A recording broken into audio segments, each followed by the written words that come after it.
Thank you for taking my question. Our world is really a mess. Our country is a mess. People are angry and hurting each other. And so, my question to you is, how would you, as president, unite us as Americans? The question is, how would I unite people and sort of end the polarization? You know, my dad had faced the same thing when he ran for president against the sitting president of his own party, the same as I'm doing, in 1968. And, you know, my father and he succeeded in uniting the country. The day that he died, he won the most rural state in our country, South Dakota, and the most urban state, California. And he had succeeded in bridging that gap. And this was at a time that was almost as polarized as we are today because of the Vietnam War, civil rights, our cities were burning. You know, the National Guard was federalized and was shooting students on campuses. So it was really a very, very hard time in our history and nearly as much polarization. My father did this by telling the truth to people.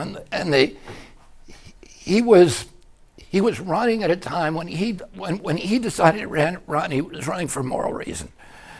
Because of the Vietnam War, he did not believe that he didn't want to run, he didn't think he could win. He was going to sit it out, but he worried that somebody would put a microphone in his face and say, "Are you for Eugene McCarthy?" who he did not like, who he thought was in the tank with the insurance companies, or Lyndon Johnson, who he couldn't support because of the war, or Richard Nixon. And he couldn't support any of them. And so he felt like the only thing he could do that was honest and forthright was to run himself, even though he had no chance to win. He had run his brother's campaign 8 years before.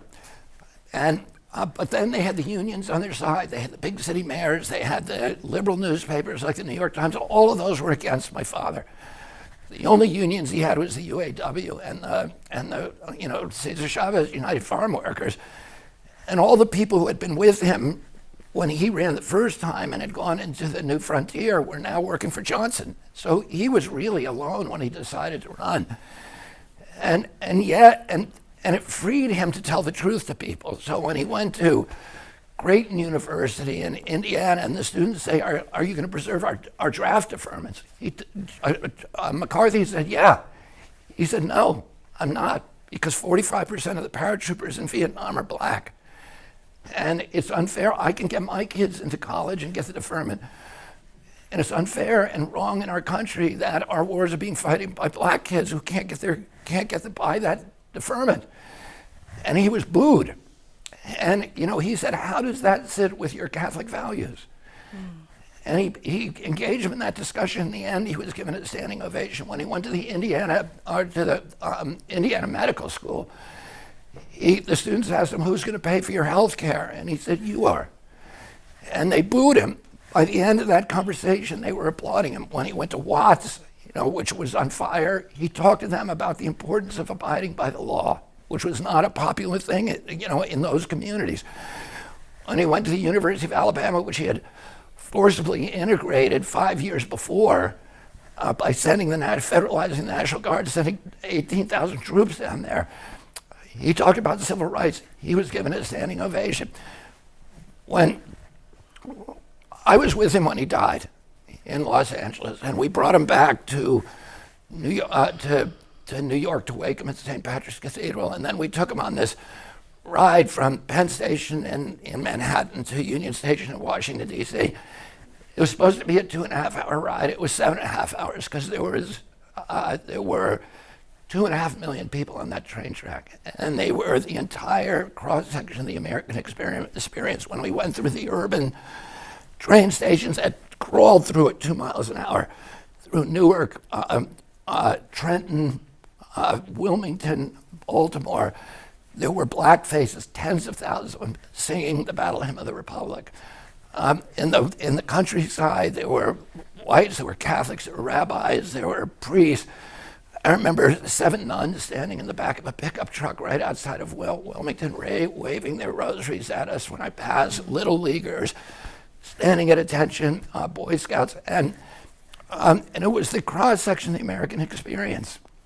And I remember 4 years later reading I was going to college by then, and I was reading demographic data from that election from 1972, where George McGovern had run, who was aligned with my father on every issue. And what this data showed is that those white people who had lined that track to say goodbye to my dad and who had supported him in the election, 4 years later were not supporting George McGovern, who was aligned with my dad on everything. Instead, they were supporting George Wallace, who was antithetical to everything my father believed in. He was a racist, a bigot, a segregationist. And it occurred to me then, and it has struck me many times since, that every nation, like every individual, has a darker side and a lighter side, and that the easiest thing for a politician to do is to appeal to our bigotry and our hatred and our anger and our greed and xenophobia and tribalism. And that my father tried to do something different, which is to appeal to our populist impulses and instincts, but do it by finding our better natures, by getting us to step outside of our own narrow self-interest, to transcend that, and to see ourselves as part of a larger community, part of this kind of noble experiment in, the American experiment in self-governance, and to help us find a hero in each of us and take the risk that it takes to stand up for something, for a community that may not look all like you, and to avoid the seduction of the notion that we can advance ourselves as a people by leaving our poor brothers and sisters behind.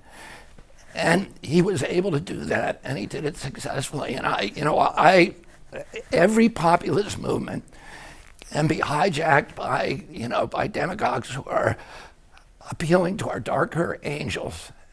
And that the challenge that I hope to manifest is to persuade Americans that we are part of a community, and that there's ways that by focusing not on the issues that keep us apart, but on the values that unite us, that we have in common, to run a campaign that focuses on those values and focuses on solutions that are going to work for everybody, rather than the narrow tribalistic solutions that have been part of the debate so far. And that's why I don't take the easy, democratic answer on gun control, because it hasn't worked so far. It just hasn't worked. It's just divided us. But what's the thing we have in common? We all want to protect our children. So let's figure out a way to do that that doesn't impede on somebody's deeply held values, other Americans' deeply held values. And if we start trusting each other again, maybe ultimately we can get gun control, sensible, common sense gun control, through consensus, rather than forcing it down people's throats. So that's what I hope to do with my campaign.